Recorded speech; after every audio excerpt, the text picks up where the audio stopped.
In the late summer of 1944, as American forces pushed eastward from the breakout in Normandy, they believed the worst was behind them.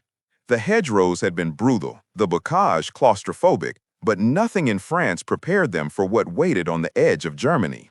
The first real shock came not from a sudden German counterattack, but from something far quieter, the sense that the enemy had vanished into the landscape itself. Patrols advancing toward the Siegfried Line reported seeing nothing, no helmets glinting in the sun, no movements between the trees. Yet every time a squad moved forward, a single rifle shot cracked from somewhere unseen, or a burst of MG-42 fire raked the ground in front of their boots. The men of the 1st Infantry Division began whispering that the Germans were not simply defending, they were disappearing. Feldgrau, the gray-green uniform of the Wehrmacht, blended perfectly with the dark fir forests and shadowed ravines along the German frontier. In fading light, a motionless German sentry could look like a stump, a bush, a crease in the hillside. Some positions used chicken wire and branches to build shapes indistinguishable from the forest floor. American officers ordered their men to stay alert, but alertness meant little when the human eye simply could not separate cloth from nature. As September turned to October, the Americans pushed into the outskirts of Aachen, the first major German city they would fight for in the war. Here, the camouflage shifted from forest craft to urban deception. German infantry positioned in shadowed buildings wore Feldgrau, the exact tone of the dust-coated rubble. They moved only when artillery strikes masked their footsteps. When they fired, it was often from a loophole cut into a darkened room, impossible to identify at distance. Tank crews rolling Shermans down narrow streets felt as though they were staring at empty windows that could hide anything, rifles, machine guns, or worse. Every shadow was suspicious, every silence dangerous. But the real shock would come from the forest south of the city, the place that would become infamous, the Hurtgen. Within those dense stands of pine, the Germans perfected a kind of invisibility that Americans had never imagined. Foxholes were dug beneath tangled roots, concealing not just a man, but whole fire teams. Camouflage nets draped with real branches changed color with the seasons. White smocks in early winter made German grenadiers indistinguishable from the falling snow.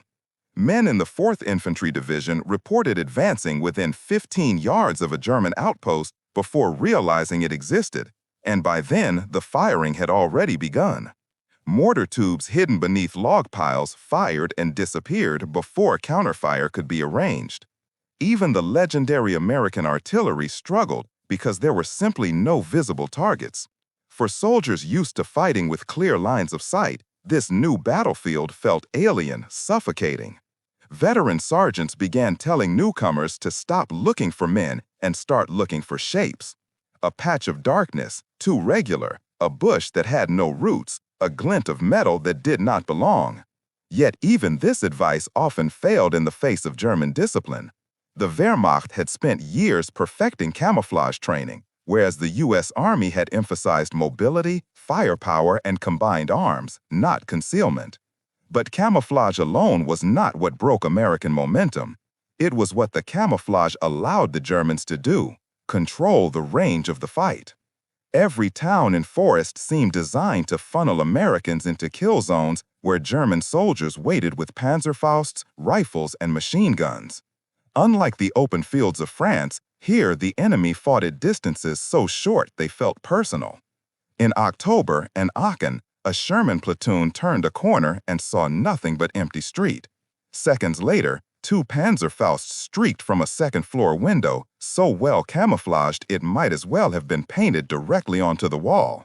In Hurtgen, German squads lay silent until Americans were within 20 meters, then unleashed fire from 3 directions. Survivors often said they had no memory of seeing the Germans, only the flashes. It was here on the German border that American forces first faced the realization that this was not a war of sweeping maneuvers anymore. It was a war of 30 meters, then 20 meters, and soon far less. Yet in these early encounters, they did not yet know how to fight this kind of war. Infantrymen advanced in standard intervals of 10 yards, unaware that the Germans wanted them closer, much closer. Officers ordered frontal attacks on fixed positions whose exact shape and location they could not see. Tank crews trusted their armor only to discover that at 20 meters, even a single Panzerfaust could punch through with catastrophic effect. What unnerved the Americans most was not just being ambushed, but realizing they could not even detect the setup of an ambush. The Germans dictated range, timing, visibility, and direction. The battlefield had shrunk from hundreds of yards in France to the space between two trees in Hurtgen or between two windows in Aachen. And until the Americans learned to shrink their own tactics to match it, the Wehrmacht would continue to strike from ghosts in the forest and shadows in the ruins. This was the beginning of a harsh education, one that would force the U.S. Army to rethink every assumption it had carried into Germany and rebuild its close combat doctrine from the ground up. The first time American tank crews truly understood what a Panzerfaust could do was in the narrow, dust-coated streets on the western edge of Aachen. A Sherman from the 745th Tank Battalion rolled past a collapsed storefront, its commander scanning the windows at second-floor height, searching for a silhouette, a muzzle flash, anything. But the building in front of him looked dead. Shadows swallowed the interior, plaster dust coated the brickwork, and a jagged curtain of rubble tilted into the street like a broken jaw. It seemed empty, the kind of ruin that had no life left inside it. Then the wall blossomed into fire. A Panzerfaust burst from a slit so expertly camouflaged that even the infantrymen walking beside the tank had not noticed it. At 20 meters, the warhead did not miss. It slammed into the Sherman's glacis plate and punched through with a shriek of molten metal. The tank lurched, smoke filling the turret as the loader screamed for daylight. The street erupted into chaos. German grenadiers hidden in basement firing ports and behind overturned furniture poured small arms fire into the infantry platoon escorting the tanks. Several Americans tried to flank the building but ran headlong into a second ambush, this one from a doorway so dark it looked like part of the rubble. The trap had been planned carefully. Multiple Panzerfaust teams waiting until the tanks committed fully to the street, letting them roll just close enough that escape was impossible. That was the secret of the Panzerfaust, not just its power, but the way it forced the battle into a narrow envelope where the Germans controlled every meter. In the Hurtgen forest, the effect was even more devastating. Unlike the tight geometry of city streets, the forest offered a maze of stumps, logs, trenches, and ravines where a man could hide a weapon the size of a broom handle and remain invisible until he chose to strike. American engineers clearing trails for Shermans often advanced only 5 minutes ahead of the tanks. They cut wires, detonated mines, and marked safe routes with white tape. But no amount of preparation could find every hollow tree, every foxhole carved under the roots of a spruce, every log pile covering a German firing position. Panzerfaust gunners, grenadiers barely 20 years old, waited in absolute silence as the American armor crawled forward. They were instructed to hold fire until the tanks were no more than 30 meters away. Many waited until 20, some until 10. At that range, a Sherman seemed enormous, a shaking wall of steel whose engine noise drowned the forest. But to the Germans, this was the perfect distance. Impossible for the tank commander to scan both flanks at once. Impossible for the infantry to see through the trees. Impossible for the tank to pivot before the shot landed. In one after-action report from the 22nd Infantry Regiment, a lieutenant wrote that his platoon lost 3 tanks in 15 minutes because they never saw even a sleeve of Feldgrau. The forest swallowed the enemy. The enemy fired. Then the forest swallowed them again. American infantrymen began describing these fights not as ambushes, but as executions, moments where the tank never stood a chance. They also realized something far more unsettling. Once the Panzerfaust was fired, the Germans did not stay to fight. They vanished, falling back through pre-cut escape routes, crawling into spider holes, or slipping deeper into the undergrowth. The ambush was not a battle. It was a system, a machine built on invisibility, timing, and ruthless discipline. And the Panzerfaust was the lever that made the machine operate. American units that had trained for engagements at 100 yards now found themselves dragged into 20-yard firefights they did not initiate and could not control. Infantry squads attempting to clear houses in Aachen discovered that Germans often waited until they were inside the entryway to attack. In Hürtgen, platoons advanced across seemingly empty ridgelines only to be hit from 3 angles by weapons fired at distances where even a helmet's curve could be mistaken for a rock. What unnerved the Americans most was the certainty with which the Germans dictated the range. Not one battle in these early phases happened at medium distance. Every engagement collapsed immediately into close quarters, as though the Wehrmacht had tightened a noose around the battlefield itself. The Panzerfaust was not just a weapon, it was a force equalizer. It allowed a single German soldier, hidden and patient, to destroy a 30-ton tank worth a dozen men and thousands of dollars of steel. It allowed the Wehrmacht to bleed the Americans slowly, methodically, without ever offering a target in return. And it forced the U.S. Army into a realization it could no longer ignore. The old rules of combat did not apply in Germany. They would have to learn to fight differently, to shrink their tactics, tighten their formations, and accept that every yard forward might be a fight to the death. By the winter of 1944, that lesson would become undeniable, and the Americans would have to confront a truth no training manual had prepared them for. To defeat an invisible enemy, they would have to learn to fight at distances where the enemy could be smelled before he was seen.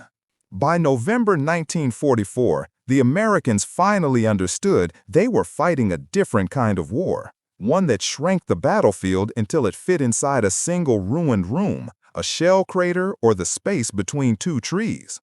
The realization came slowly, painfully, paid for at Aachen and Hürtgen in platoons shattered by enemies they never saw. Officers who once lectured on 50-yard intervals between squads now found themselves whispering orders like a new catechism: 5 meters, no farther. Veterans began teaching replacements not to look into the distance, but to study the ground directly in front of their boots. A German soldier could hide under a pile of pine branches so skillfully that only a boot print or a disturbed patch of snow betrayed him. A machine gun nest might lie 3 steps off a trail, utterly invisible until the barrels opened fire at 10 meters.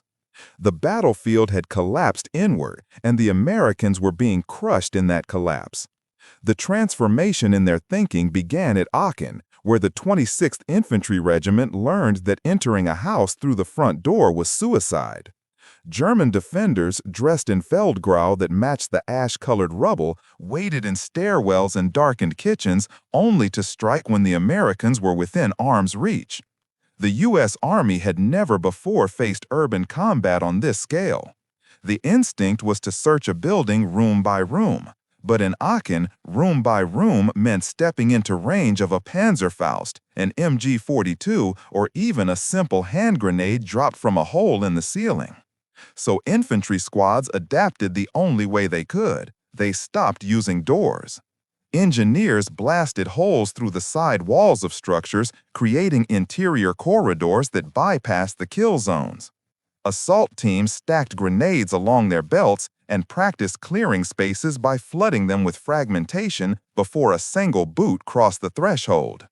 And still, it was not enough. In Hürtgen, the battlefield shrank even further. Patrols crawled instead of walked because standing upright made them visible silhouettes against the winter-gray sky. Platoon leaders advanced only after throwing a grenade over every berm and into every depression. Some units hurled dozens of grenades a day simply to keep unseen German squads off balance. The forest was so dense that contact occurred at ranges close enough for soldiers to smell German tobacco or hear whispered commands in clipped accents.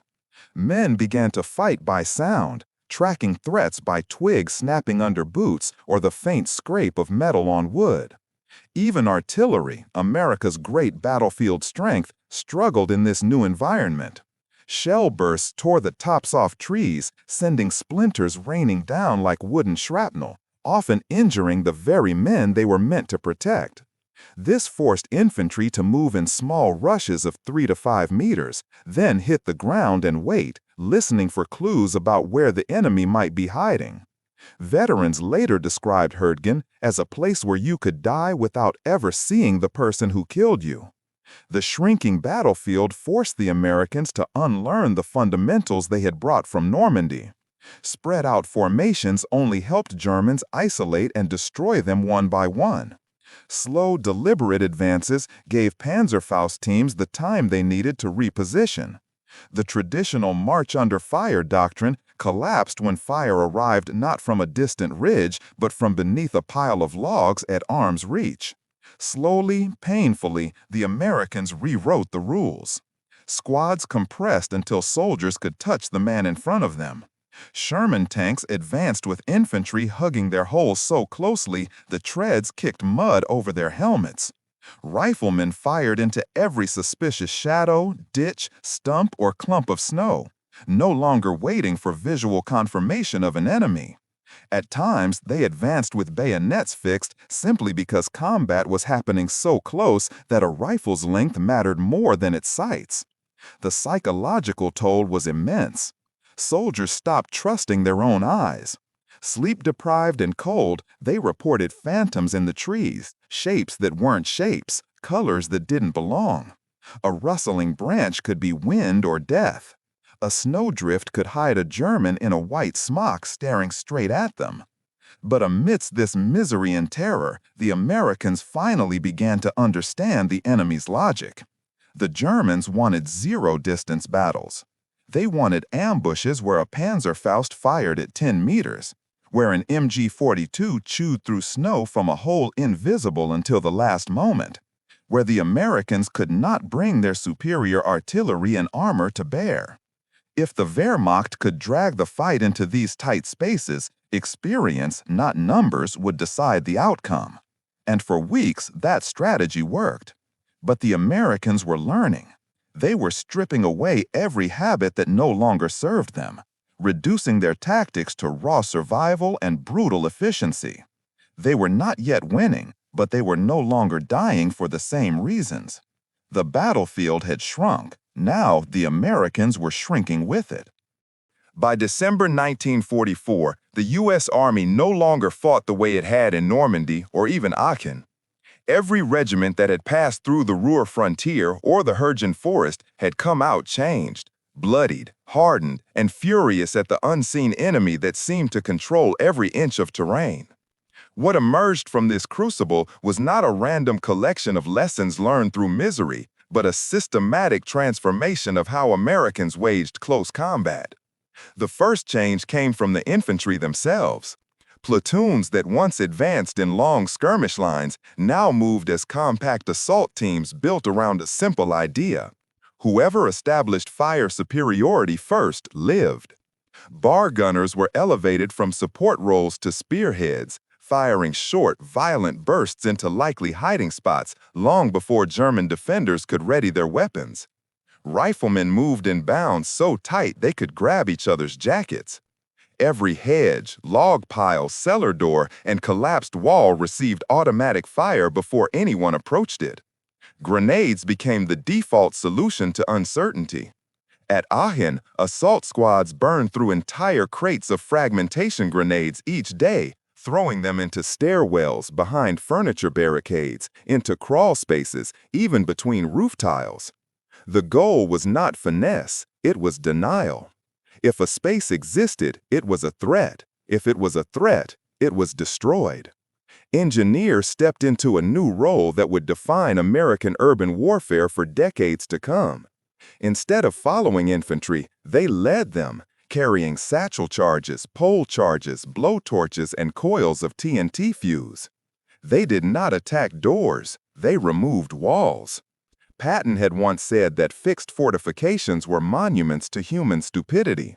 In Aachen, engineers turned entire city blocks into proof of his point. They blasted through adjoining buildings to create mouse holes, interior corridors that let infantry bypass the streets where Panzerfaust teams waited. Soon, American troops were clearing German strongpoints not horizontally, but vertically. blowing through ceilings, descending staircases with flamethrowers, sending shock waves of noise and heat through structures the Wehrmacht had believed invulnerable. Flamethrowers, once specialist weapons, became indispensable. In Hürtgen, their jets of fire flushed Germans from bunkers carved beneath tree roots, revealing firing slits that scouts had walked past dozens of times without seeing. In Aachen, the same weapon sent Panzerfaust teams fleeing from attics and concealed upper floors. U.S. commanders noted that nothing disrupted German camouflage discipline faster than the threat of flame. One battalion commander wrote that fire burned the invisibility out of them. Artillery, the backbone of the American army, also evolved. Forward observers pushed dangerously close to the front, sometimes crawling within 20 meters of German positions to call for barrages that landed almost on top of friendly troops. The doctrine of time on target, multiple batteries firing so shells arrived simultaneously, became a decisive tool for breaking ambush zones before infantry entered them.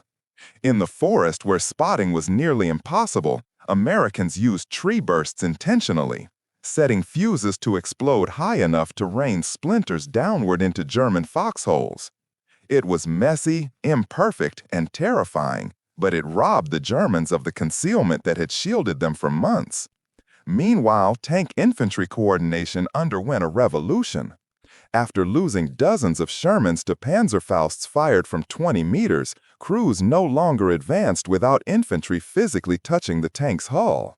Riflemen pressed their shoulders to the armor, using the tank as moving cover. Tank commanders crouched low in their hatches, relying on infantry eyes to spot threats.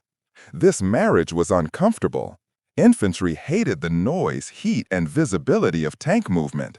Tankers hated the vulnerability of having men so close, but together they neutralized the ambush tactics that had dominated Hürtgen and Aachen.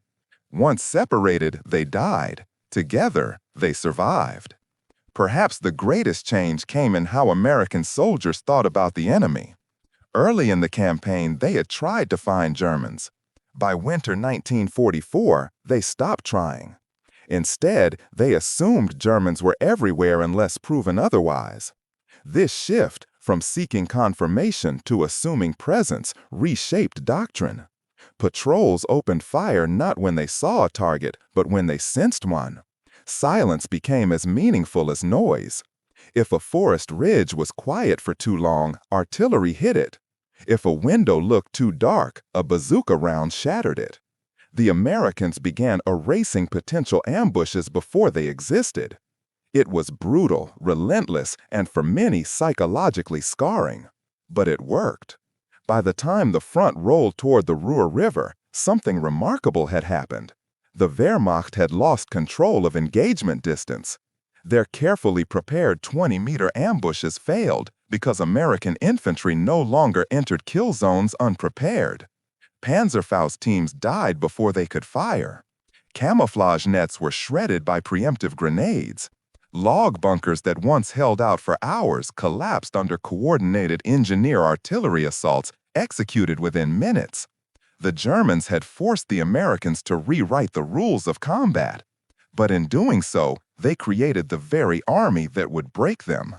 By January 1945, the Americans advancing toward the Ruhr and the Rhine bore almost no resemblance to the force that had staggered through Hürtgen or bled in the alleys of Aachen. They no longer feared the invisible enemy in white smocks or Feldgrau. They expected him, they hunted him, and now, crucially, they controlled the range of combat. The shift became unmistakable in the final push toward the Ruhr River dams.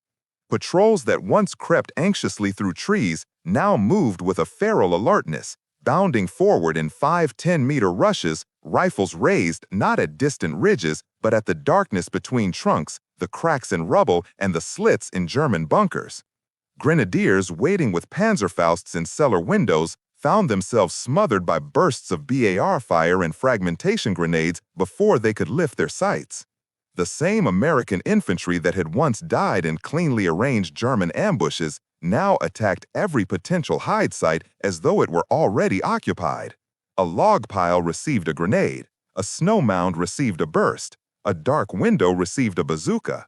Caution had been replaced by controlled aggression. The Americans had stopped reacting to ambushes, they were preempting them. Nowhere was this clearer than in the fighting for the villages that dotted the Ruhr Plain. At places like Kleinhau, Bergstein, and Schmidt, American assault teams used techniques refined at Aachen. Mouse-holing through walls, clearing buildings floor by floor with grenades and flamethrowers, and coordinating tanks so closely with infantry that a Sherman sometimes fired at walls 10 feet away to blast open new entry points. German defenders who once relied on camouflage and surprise found their position shredded before they could even reveal themselves. Engineers no longer followed infantry. They were integrated directly into the assault, collapsing bunkers with TNT satchel charges while riflemen formed a security ring around them.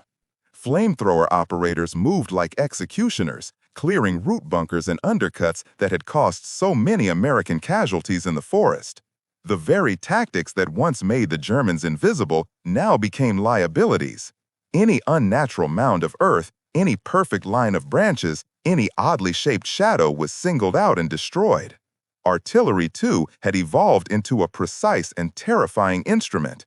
Time-on-target barrages fell with mathematical synchronization, wiping out German strongpoints before infantry arrived. Forward observers, their confidence hardened by months of crawling within sight of German posts, now called fire missions measured in yards, sometimes landing shells so close that shrapnel hissed over their heads. Artillery no longer merely softened positions. It denied the Germans the ability to regroup for counterattacks. Even the dreaded Panzerfaust, the nightmare of Aachen, lost much of its sting. Infantry clung to Sherman tanks like armor-plated shadows, spotting firing ports and Panzerfaust teams before they could deploy. Tanks, in turn, blasted suspected hideouts with canister or high-explosive shells at point-blank range. The range of German ambushes, 20 to 30 meters, no longer existed as a tactical envelope. American fire forced the fight outward or crushed it inward before it began. As the Americans pushed across the Ruhr and into the Rhineland, entire German platoons surrendered rather than attempt close-range defense. They reported that U.S. infantry advanced too fast and too violently, stripping away concealment and cover before defenders could even prepare their shot. One German officer captured near Linux stated bluntly, "The Americans now fight like hunters. You have taken the forest from us." By March 1945, as U.S. forces approached the Rhine, the enemy that had once been invisible had finally become exposed. At Remagen, where American forces seized the Ludendorff Bridge almost intact, the speed of the U.S. advance demonstrated how completely they had mastered the close-range war. Infantry stormed the bridge under artillery fire. Engineers swarmed forward to cut demolition wires. Tanks rumbled across despite the risk of Panzerfausts hiding among the abutments. But the ambushers never materialized, not because German troops lacked courage, but because the Americans no longer allowed ambush zones to form. The ability to dictate distance meant the Americans could finally fight on their own terms. And once they did, the Wehrmacht's defensive system, built on camouflage, discipline, and perfectly timed shock, began to fracture. The transformation that had begun in the forests of Hürtgen reached its conclusion on the Rhine's western bank. A U.S. army that once stumbled blindly through darkened trees now advanced with methodical brutality, rendering German invisibility obsolete. The soldiers who crossed the Rhine in March 1945 carried their rifles low and their eyes high, no longer searching for ghosts, but eliminating the places where ghosts could hide. In 6 brutal months, they had rewritten the close-quarters doctrine of a modern army. The Germans had forced them to learn war measured in meters. The Americans had mastered it, and in doing so helped bring the Third Reich to its final collapse.